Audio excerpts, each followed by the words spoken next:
നമസ്കാരം. നമുക്ക് പലവിധ ഓർമ്മകളുണ്ടാവും. ഇതേപോലെ ഒരു കർക്കിടകത്തിൽ എനിക്കൊരു തേപ്പ് കിട്ടിയ ഒരു സംഭവം എനിക്ക് എൻ്റെ പ്രേക്ഷകരോട് പറഞ്ഞതെന്ന് തോന്നുന്നു. വർഷങ്ങൾ കുറേ ആയി. ഞാൻ ആനുവൽ ലീവിന് വന്ന സമയം. അപ്പോൾ ഒരു ദിവസം രാത്രി ഞാൻ എറണാകുളത്ത് സിനിമക്ക് പോയി. സിനിമ കഴിഞ്ഞ് പാർക്കിൽ മഹാരാജ് കോളേജിലെ കുറച്ച് കൂട്ടുകാരുണ്ടോ പാർക്കിൻ്റെ ആ ഭാഗത്ത്, അവന്മാരുടെ അടുത്ത് പോയി. അങ്ങനെ ലേറ്റായി. സിനിമ കഴിഞ്ഞ് ലാസ്റ്റ് ബസ്സിനാണ് ഞാൻ നാട്ടിലേക്ക് വരുന്നത്. ആ ബസ് എൻ്റെ നാട്, അതായത് ചേരാനല്ലൂർ, എറണാകുളം സിറ്റിയിൽ നിന്ന് ചേരാനല്ലൂർ കച്ചേരിപ്പിടിക്കലെത്തുമ്പോൾ രാത്രി 10:15 ആളൊക്കെ കുറവായിരിക്കും ആ ബസ്സിന്. പിന്നെ രാവിലെ അവിടെ നിന്നാണ് ട്രിപ്പുള്ളൂ. അങ്ങനെ ഞാൻ ആ ബസ്സിൽ വരുമ്പോൾ ഒരു ബാഗും ലഗേജൊക്കെ ഉള്ളൊരു പെൺകുട്ടി ഫ്രണ്ടിലെ സീറ്റിലിരിക്കുന്നുണ്ട്. ഞാൻ കച്ചേരിപ്പിടിക്കൽ ഇറങ്ങി, ഇവളും ഇറങ്ങി. വേറെ 1-2 ആൾക്കാർ ഇറങ്ങാനുണ്ടായി. ബസ്സിൽ ഞാൻ ഫ്രണ്ടിൽ കൂടി ഇറങ്ങിയത്, ഇവൾ ഇറങ്ങിയപ്പോൾ എന്നോട് ചോദിച്ച്, ഇപ്പം കടത്ത് കിട്ടുമോ ചോദിച്ചു. അപ്പം ഞാൻ പറഞ്ഞ്, കടത്തുകാരനൊക്കെ ഇപ്പോൾ വീട്ടിൽ പോയിട്ടുണ്ടാവില്ല, മഴക്കാലമല്ലേ, എവിടേക്കാണ് പോകേണ്ടത്? ഒരു കോതാട് പോകാനുള്ളതാണ്. അതന്നെ, കോതാട് എവിടെ എത്തണം?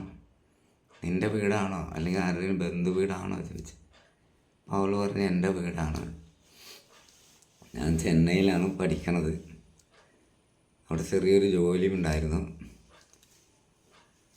അവിടെ നിന്ന് വരുമ്പോൾ വണ്ടി ലേറ്റായി, അതാണ് ഞാൻ ഇത്ര വൈകിയത്, എൻ്റെ വീട്ടിലിപ്പോൾ അവർ കാത്തിരിക്കുന്നുണ്ടാവും. അപ്പോൾ ഞാൻ ചോദിച്ചു, അന്ന് എത്ര ലേറ്റ് ആവും, ഏതായാലും വരുമെന്ന് ഉറപ്പുണ്ടെങ്കിൽ നിൻ്റെ വീട്ടിലാരെങ്കിലും ബസ് സ്റ്റോപ്പിൽ വന്ന് നിൽക്കണ്ടേ? നീ ഇപ്പം ഇനി കടത്തുകട വരെ എങ്ങനെ പോവും? 1 കിലോമീറ്ററോളം ഉണ്ട്. അപ്പം കുറച്ചപ്പുറത്ത് ഈ യൂണിയൻകാർ ലോഡിങ് അവരൊക്കെ കുറച്ച് പെസകാണെന്ന്, അവരവിടെ നിൽക്കണമൊക്കെ ഉണ്ട്, വർത്താനമൊക്കെ പറയുന്നുണ്ട്. അപ്പോൾ ഇവള് പറഞ്ഞു, എനിക്ക് പേടിയാവുന്നുണ്ട്, എന്താ ഞാൻ ചോദിച്ചു. ഞാൻ വരാൻ നിൻ്റെ ഒപ്പം കടവ് വരാറ്, ശ്രമിച്ചു നോക്കാറ്. അങ്ങനെ കടവിൻ്റെ അവിടെ ചെന്നപ്പോൾ ഉണ്ട് കോതാട് പുഴയെന്ന് പറഞ്ഞാൽ വരാപ്പുഴ പാലത്തുമ്മേ കൂടി പോയിട്ടുള്ള ആൾക്കാർക്ക് അറിയും അതിൻ്റെ ഒരു വീതിയും വിസ്താരം.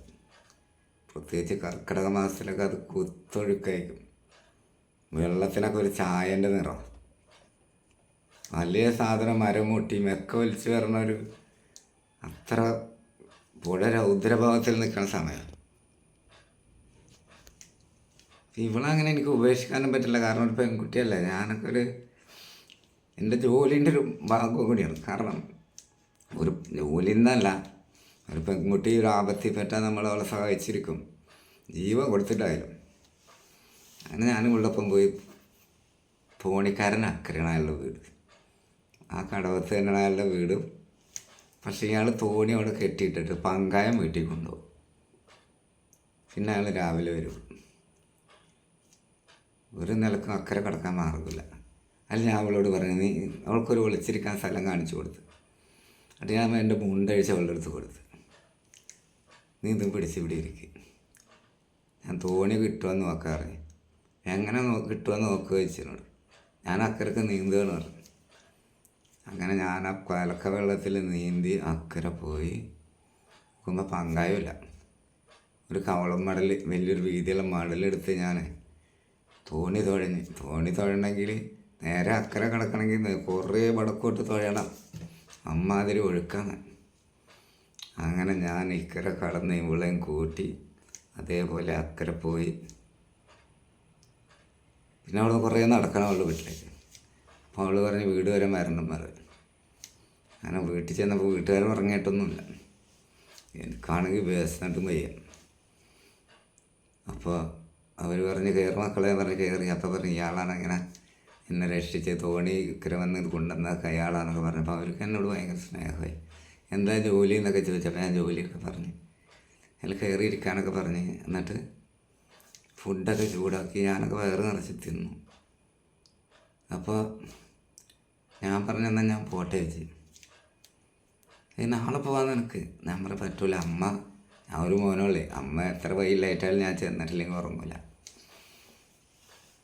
അപ്പോൾ ഈ പെണ്ണ് പറഞ്ഞ്, ഇനി ഞാൻ പോകണില്ല, ഞാൻ എറണാകുളത്ത് ഇവിടെ പള്ളിമുക്കിൽ മെഡിക്കൽ ട്രസ്റ്റിൽ ജോലിക്ക് ജോയിൻ ചെയ്യണം, ഇവള് നേഴ്സാണ് ആള്.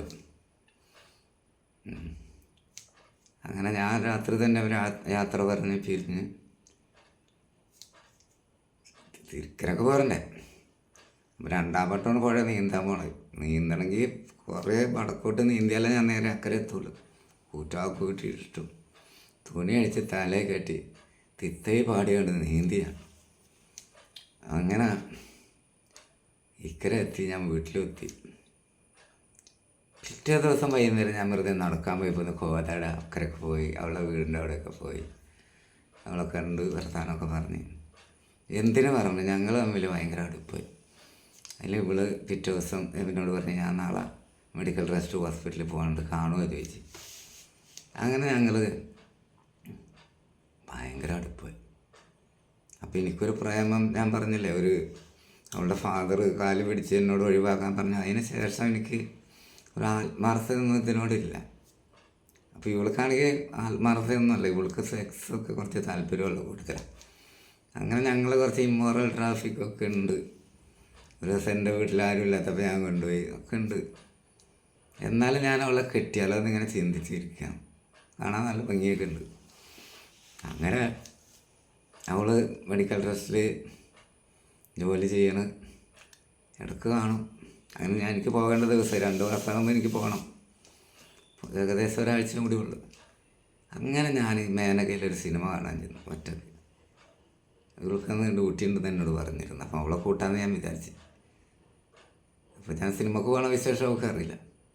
അങ്ങനെ ഞാനൊരു ന്യൂൺ ഷോന് തിയേറ്ററിൽ കയറി ഫസ്റ്റ് ക്ലാസ്സിൽ കയറി ചെല്ലുമ്പോണ്ട് ഇവളതവരത്തിൻ്റെ തോളത്ത് ചാരി ഇങ്ങനെ കിടക്കുക. അവനാണെങ്കിൽ കാണാൻ നല്ല സുമുഖൻ സുന്ദരൊക്കെ ഇട്ടവൻ. എൻ്റെ തലയിൽ കൂടി ഒരു മിന്നൽ പിണറും കണ്ട് പാഞ്ഞു. അടുത്ത തേപ്പത. പിന്നെ ഞാൻ അവളെ കാണാൻ പോയില്ല. പിന്നെ അവൾ എനിക്കൊരു കത്തയച്ച്, തെറ്റെൻ്റേതാണ്, എന്നോട് ക്ഷമിക്കണം, അതാണ് ഇതാണ് പറഞ്ഞു. ഞാൻ റിപ്ലൈ ഒന്നും അയക്കണ്ടെന്ന് വിചാരിച്ചു. പിന്നെ ഞാൻ ഡ്യൂട്ടി സ്ഥലത്തു നിന്ന് റിപ്ലൈ അയച്ച്, നമ്മൾ തമ്മിൽ ശരിയാവില്ലടോ, സൗഹൃദം വേണമെങ്കിൽ നമുക്ക് കണ്ടിന്യൂ ചെയ്യാൻ പറഞ്ഞു. പക്ഷെ അത് വല്ലാണ്ട് നീളം പോയില്ല. അവൾ എറണാകുളം സിറ്റിയിൽ ജീവിക്കല്ലേ, അവൾക്ക് നേരം പോക്കിന് എപ്പോഴും ആൾ വേണ്ടേ. ഞാൻ കൊല്ലത്തിൽ 10 മാസം കൂടുമ്പോൾ 2 മാസം വന്നിട്ടൊന്നും അവൾക്ക് തികയില്ല. അങ്ങനെ അതും പര്യവസാനിച്ചു. അപ്പോൾ ഒരു കർക്കിടക മാസത്തിലെ തേപ്പ് കഥ ഇവിടെ അവസാനിക്കുകയാണ്. നമസ്കാരം.